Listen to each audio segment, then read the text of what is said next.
But look, ladies and gentlemen, like we alluded to earlier, we have guests. We have people that have thoughts. Some of them are similar to us. Some of them might not be similar to us, but they have thoughts and ideas on not only this particular situation, but also, the off season, getting a new offensive coordinator, making it out that we're sticking with Sam Howell and bringing in some extra pieces. So we're going to bring him in. And ladies and gentlemen, you are very familiar with this guy.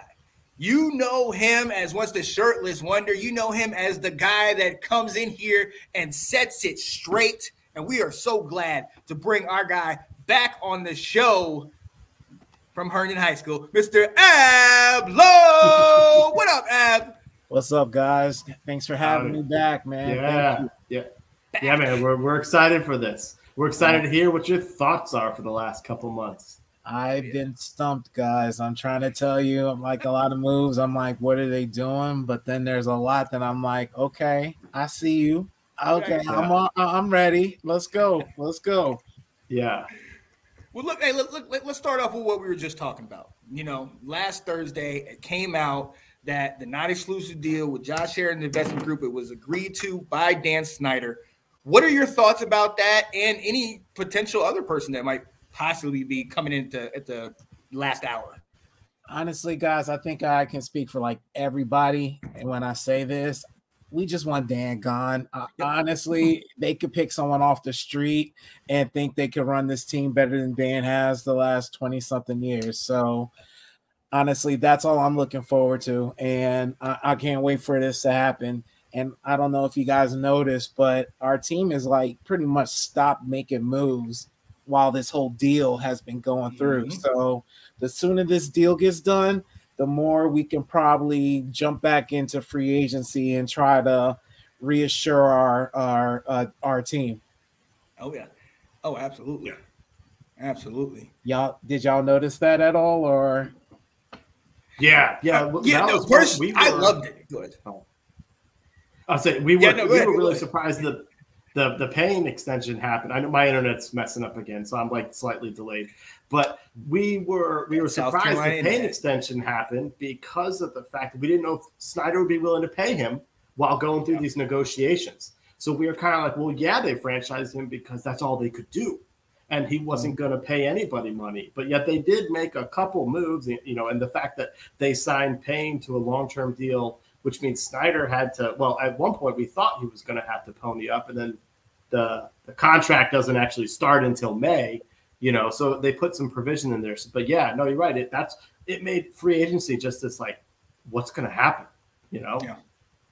I mean, we especially under Ron Rivera, we haven't been like big movers in free agency. Like we all know that, but it's just, it was very like the Payne move was surprising because honestly, our last franchise tags, they've been just sitting on limbo until the season started. And then you already know how I feel about that. Like, I'm like, we need to trade this guy. Right. Get him out. Get him out of here.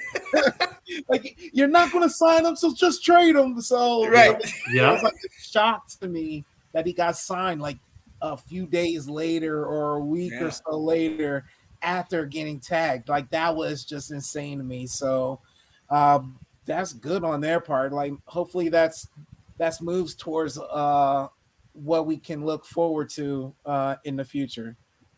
Oh yeah. Oh, absolutely. And we have getting that deal done, I thought was great. We're starting to solidify that D line. But then one of the other issues that we've had is our offensive line. Now we did trade Turner last year. We got him, and then we got Andrew Norwell, and that didn't pan out. However, this year we back in the market. We got Andrew Wiley. Just got off the Super Bowl with the Chiefs. Got Nick Gates, who has injury issues, but is position flex, Will's favorite term. So what are your thoughts in that? And that's leading to something else. I think you know what it's leading to. But what are your thoughts on getting that line? So we don't make sexy moves in free agency, guys, especially under Ron Rivera. I know we all expected that. So none of these moves are sexy moves, but honestly, it's a good thing. Like, you know what I'm saying? We can't really be too upset at it. Like, honestly, I just pray that these guys stay healthy and function somewhat efficiently. You know what I'm saying? Right. Like just be on the field, be available. You know what I'm saying? And honestly, I'll be happy with that. And just Will, you loved it. You loved the flexibility. I love it too. And if we draft an offensive tackle or guard in the draft, that's extra flexibility on the offensive line. So we honestly, small but good moves, guys. These are it's not sexy, but it's an okay. The free agency has been okay.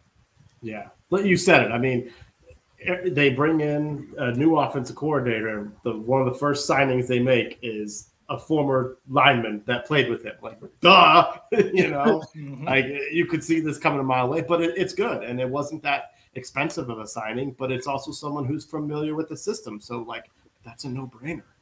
Yeah. We can't. And honestly, we can't splurge too much because we commit almost about 25%, 20% of our this year's cap on our defensive line. So we need to literally be. It's getting a little expensive. Yeah.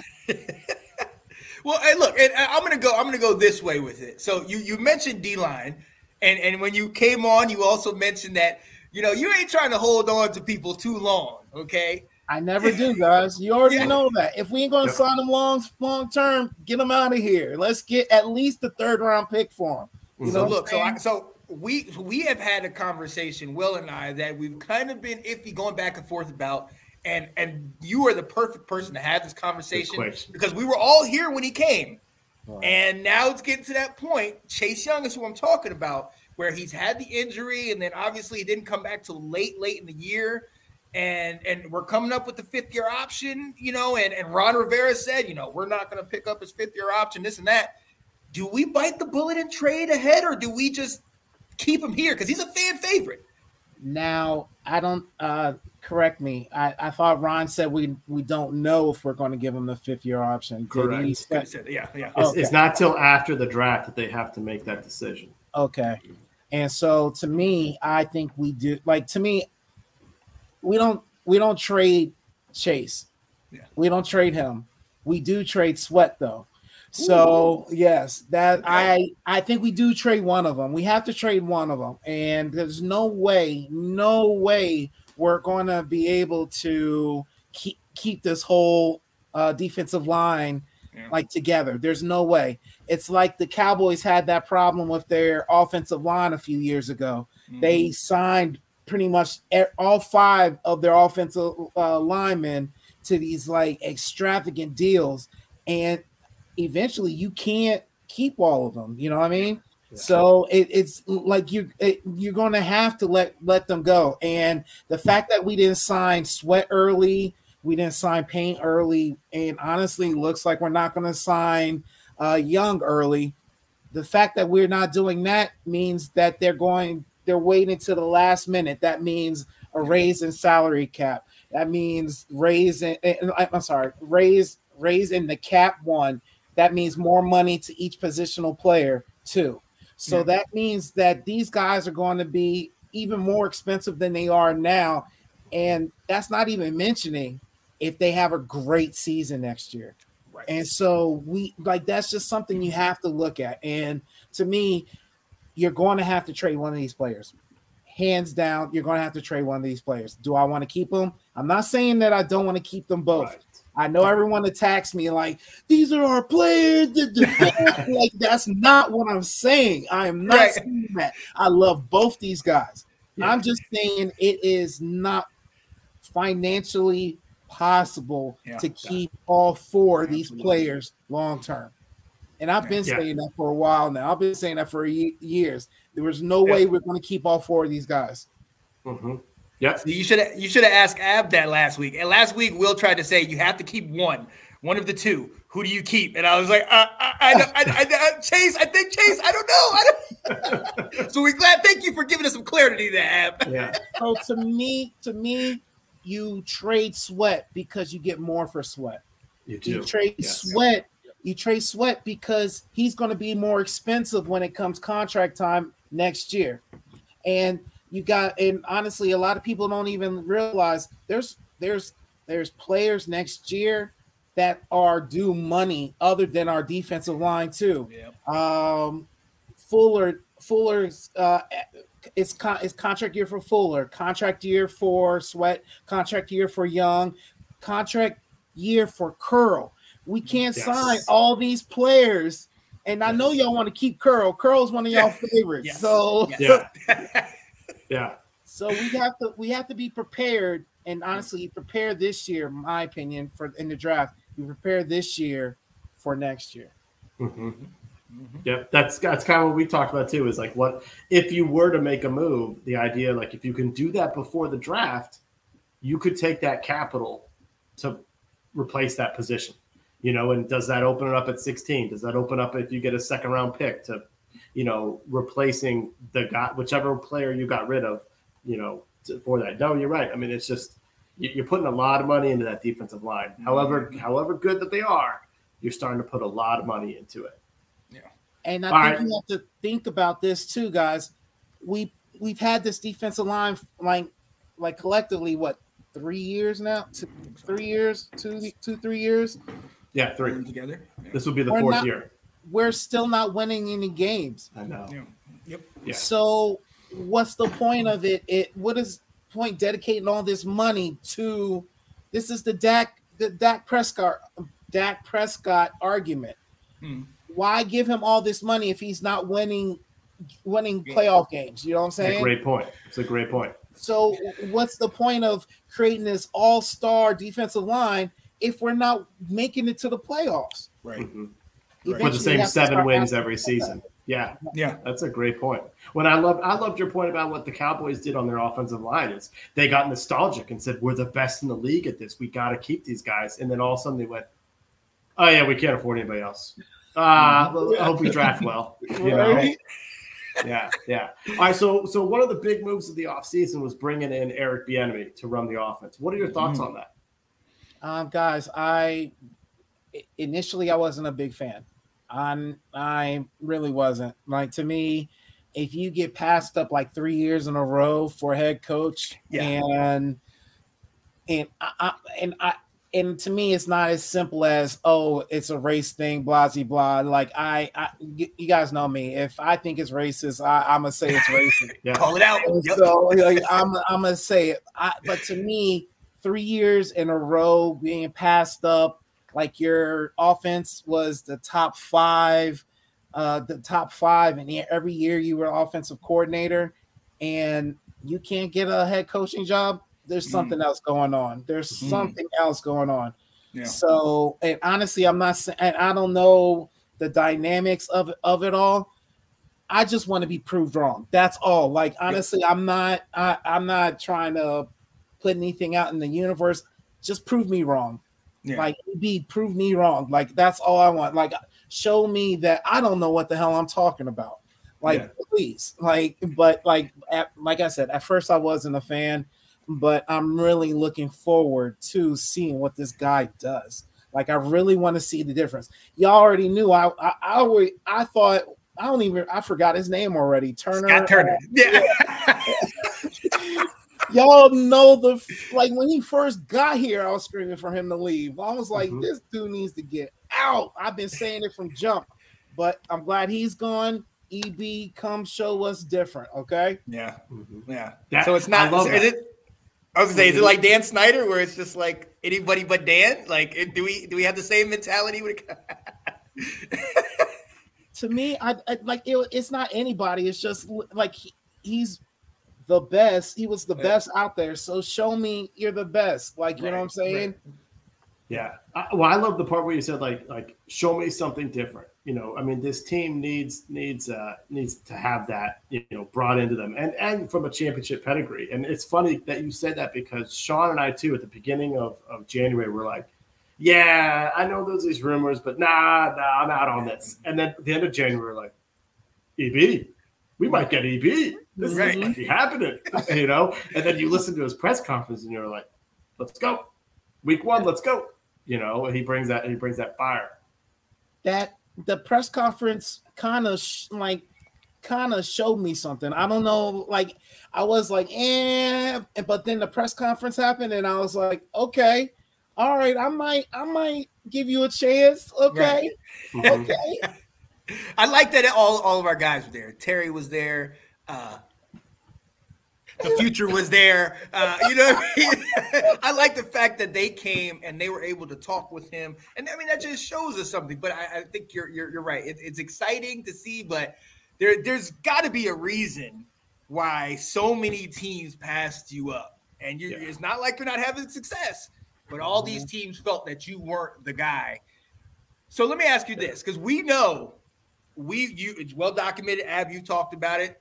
Coaches of color or any coaches for that matter don't necessarily get that full 5. Like they'll get 2 or 3, but if they're not getting consistently double-digit wins, 7-8 wins ain't going to kick it. So we know Ron's on the hot seat. Was this move maybe a precursor to say, hey, if just in case Ron goes, we got somebody on the back end? Or, I mean, maybe is this his way to get in from there? Like, since he couldn't get a coaching job right off top? It to me, like is I think that's a good way to think about it. But then at the same time, Ron runs the damn team. So, right. So if Ron is out, that means EB is out too. So what like you know what I'm saying? Ron, like I just don't get the dynamics of it, the hierarchy, because Ron runs the team. He hired his GM. But in other organizations, the GM hires the head coach. The GM, but in our organization, the head coach is over the GM. So what do we honestly, that's a good way to think about it. Like, oh, if Ron is out, then EB steps in, head coach, blam. But that doesn't make sense. You get what I mean? Like, I don't know. Like, I like to see that I would like to. Like if that happens, then okay, I'm all about it. Maybe that's if Ron gets fired in mid-season, then EB jumps in because he's the assistant coach. Right. Now that will be his maybe that was his stipulation on being coming to us is because he'll take over for Ron if he gets fired mid-year. Right. And then that's like his audition to be head coach, and then maybe that will be his turnaround to getting a head coaching job. Yeah, could be. Yeah, that definitely could be in the contract. It goes to him instead of Jack Del Rio to take over. It's a good point. Well, he's when he was hired, he was like, and y'all correct me if I'm wrong. He's hired as offensive coordinator / assistant head coach. Mm-hmm. So that means assistant head coach gets the head coaching job. Move up. That's what it means to me. Maybe I'm wrong, guys. That's what I mean. That's how we looked at it. Yeah, sound to me. Yeah. All right, Sean's already popped up twice now, showing us the doggone number the third time. What do you think about Sam Howell? What are your thoughts going into next year? I mean, what did you guys say about Sam Howell? Like, I mean, I already know what Sean thinks. Like, I already know. Will, what is your thought? Coming after the Dallas game or before the Dallas game? Both. All right. Before the Dallas game, I said I thought his ceiling may be a career backup, spot starter type thing. From what I saw some things that looked pretty good there. I think that's still kind of the mark. I think he can be a bottom half of the league starter. A 20 through 25 starter. I kind of saw it as, because he's got the combination of a strong arm, quick release, and some accuracy plus legs. I'm kind of like, is he going to be any worse than Heineke was for 2 years? I mean, if we can win 7 or 8 games with Taylor Heineke and that weak arm, I mean, we got to be able to at least do the same, right? So that's kind of where I'm at with him. So, I mean, I'm sort of like, why not run with him and see what he can do? Yeah, exactly. I kind of think the same thing. His arm sold me when he threw that bomb like effortlessly to Terry, bro. And honestly, and his I don't know if you guys look at it like this. We have 3 top wide receivers, but honestly, I'd argue I'd argue that we might have 4. Who's your boy, Sean? I forget his name. De'Ami Brown. De'Ami still Brown. there. He's still there, baby. He's still there, baby. I'd argue that if they can get that connection that they had in college, like that's one thing you can't teach is like that chemistry between wide receiver and quarterback. So if they are able to develop that, could you imagine 4 outs like just like you know what I'm saying? Like that. Come on, be dumb. That'd be so dumb, bro. Like who you covering? Who you doubling? Like that. Like, and let's not forget about Gibson out the backfield. You know, let's get Gibson in space. Let's go. Let's go. Come on, bro. Yeah. Come on, man. Look, I'm gonna shock you guys. Hey, Will knows. You've seen me. You guys have seen it firsthand. The last 2 years, I was hooting and hollering over Fitzpatrick and Carson Wentz. They lasted a total of 5 games, I think, between them. Maybe 6 games between them, because we know Fitz didn't last a full half. Okay. With everything that we've been talking about, I think this is a great financial move. And we get Jacoby Brissett to back him up. That's the insurance. We know what Jacoby Brissett can bring to the table. I love what I saw against Dallas. And you beat Dallas, you're going to be in the Washington folklore. Everybody's going to remember that. But let's be honest, Dallas was preparing for the playoffs. Even though they had everybody out there, I don't think Dallas was really going gung-ho. My thing is this. We have essentially a brand new quarterback, new OC, and look at the weapons. We got a 2-headed monster in the backfield. We got 3, potentially 4 wide receivers. Who knows what we're going to get from tight end, because that was a point of disappointment for us a year ago. But, man, this is an opportunity where if it works well for us, perfect. If it doesn't, that's fine, because then we can go in for the draft or do whatever, and we're not paying top dollar. We don't have to pay. We're not paying $28 million and having to get rid of people like we did a year ago. So I just love the situation that we're in. Then you add in the potential new owner over here. Okay, I could do that. Yeah. And I'm just gonna be standing up all year. Let's go, baby. First Commander jersey I got. Left hand up. Let's go. Oh, let's go. Lord. Oh my gosh. This is it. Yes. Ab. That leads us into the next question. We're going into the draft. The draft is a week away.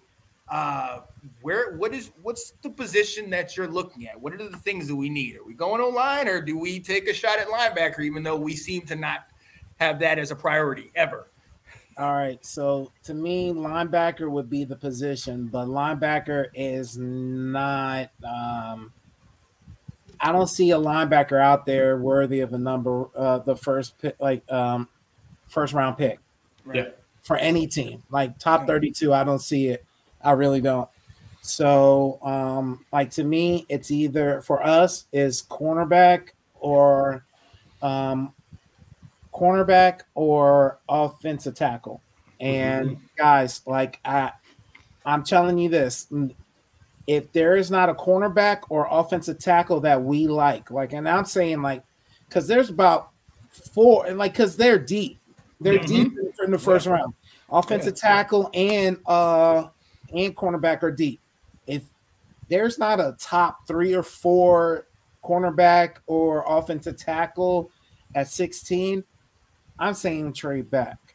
And honestly, even if there is. Yeah, I say trade back. I'm to the point of that. I'm a fan.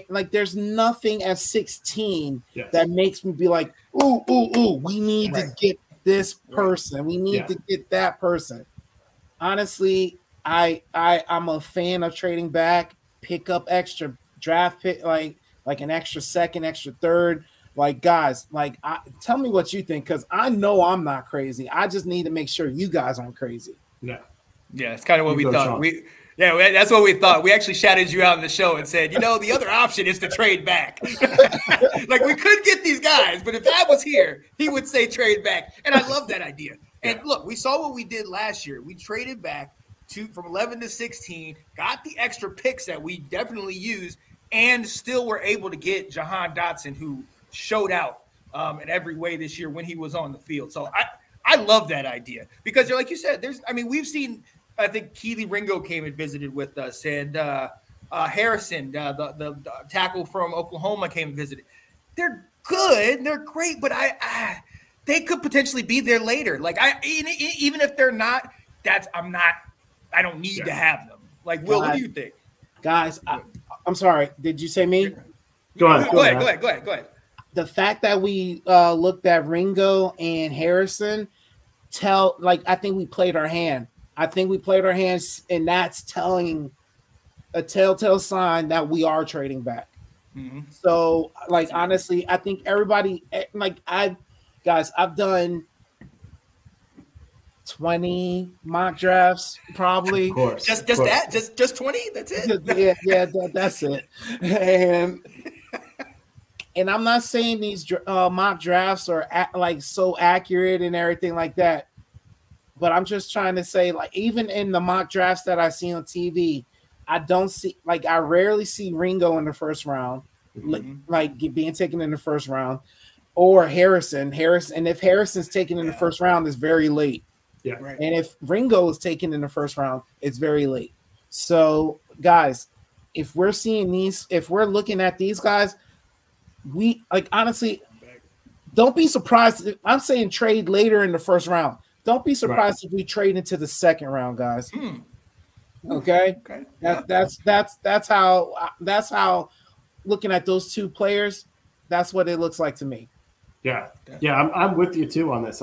I'm starting to favor, if available, Joey Porter Jr. And I'm definitely favoring if Broderick Jones happens to slide, that's the pick. You get a left tackle for the next 10 years. But if those guys aren't there, I'm with you where it's like, let's, if we don't love these guys, or if you think the guy that we would like to take could be there later, then let's do that. I'm with you. Mm-hmm. What else? Who else are you thinking, like, before we get to the weekend, before we get to Saturday, so Thursday, or more importantly, maybe about Friday, when you got rounds 2 and 3, is there a player or a position you're like, I want that guy on the team? Last year it was Leo Chenal. That was your guy. Is there someone you're like, that's who I want to have? So second round is I'm going back to linebacker, guys. Second round is definitely linebacker. Here, I wrote down some names. Give me a second.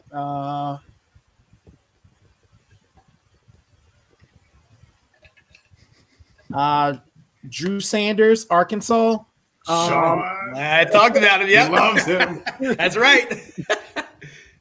Jack. Like, so this is my hope. Like, honestly, we know Jamin Davis has not been up to par, even with his like better second year. It's still not where we want him to be. In fact, correct me if I'm wrong, guys, he was still not in even the position we drafted him for. Like, he was like we wanted him at Mike, and he was at weak side. Mm-hmm. And so I'm hoping that he goes back to Mike. You know what I'm saying? That way we can get a legitimate weak side, and especially since we don't have Cole Holcomb holding his hand anymore. So we need Jamin Davis to take the reins and be that leader, to be the quarterback of the defense. And honestly, we need to get a weak linebacker, rookie, and Jack Campbell from Iowa, or is it Dayon Henley? Yeah. From Washington State? Yeah. This guy. I'm trying to tell you guys, like, these three right here, second round, like that right there is second round. And that's what I want. That's like, I think it would be a great draft if we pick up one of these three. Oh yeah, we need to, because we didn't do it last year. There's a lot of guys that we looked at. You talk about Chenal, and then Troy Anderson. There's a lot of guys that were like, come on, we could just one of these guys. Nothing. Chad Muma. Ab was a big Chad Muma fan. We didn't go after any of them. No. Nothing, guys. Nothing. And every fan, and not just us, any of the fan sites when the draft was over, was like, we didn't get a linebacker. What are we doing? the weakest position on our team, and we didn't address it at all. Right. Yo, so real quick, before we let you go, since we have been, I'm just gonna keep rising because I feel like that's what's happening this year. We are rising to the top. Do we? We have a rookie. We talked about him. We have Jacoby that can come in as number 2. After that, it's a drop off. We have a Jake Fromm. Sorry, Anthony, I know you're watching, but this guy is not the NFL dude. He's not working. Do we look 5th, 6th, 7th round for a potential quarterback if they're still there, or do we straight focus defense? Straight focus on earlier. Would you go earlier? Oh yeah. I don't think there's anyone other than Tanner McKee or something like that, and Hendon Hooker. Yeah. Other than those guys, I wouldn't waste. I wouldn't even waste the pick on them unless if that's like the best player available, like in the 5th round or something like that. Okay, maybe. Yeah. Yeah. But I don't see that happening, guys. I really don't. Everybody else, other than the top 4 and the 2 that I just mentioned, are not worthy of a draft pick. You can pick these guys up, undrafted free agent. Mm-hmm. I'm worried about the message it would send to Sam Howell if you draft someone higher than you drafted him. That's a bad. It's a bad look, and honestly, like I know if people say starting quarterbacks aren't worried about that stuff, but if it's your first year, bro, you are. Yeah. They are. They are. We just had a quarterback in Carson Wentz, and we saw what the Eagles did, and they just paid the guy that they replaced him with. So it definitely gets in your head. But I'd like to think that my guy from North Carolina has moxie, and he's ready for all comers. Let's go, baby. My year is next. Left. Play it again. Stand up. Left hand up. Who are we? Oh, jeez. Oh, the whack is so. Time is now. The time is now. So let's go. It is so Yo, it's always an honor and a pleasure when we get to get you on here talking Washington. One of the few fans that actually will dive into it and actually tell it like it is. Yo, we appreciate you, man. Hey, you got anything going on anytime? Like, what's going on with you recently? We want to let the people know how you've been. Guys, thanks for having me. Honestly, I really appreciate you guys. This has been a pleasure. Definitely bright spot. Sean, I'm just still grinding out here, bro. I work hard. Take care of my babies. They stay fed. You know what I'm saying? So they fed and happy and healthy. That's all that matters to me, man. Yes. Awesome. You just make sure you procure me a signature when you go to the game next year. Oh, man. It's going to be worth something.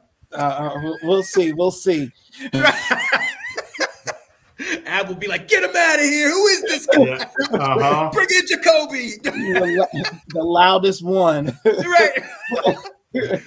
Yo, my guy, man. We will see you next time. We appreciate you, buddy. Thanks, guys. Take care. Thank you. Yes, sir. Yeah, buddy.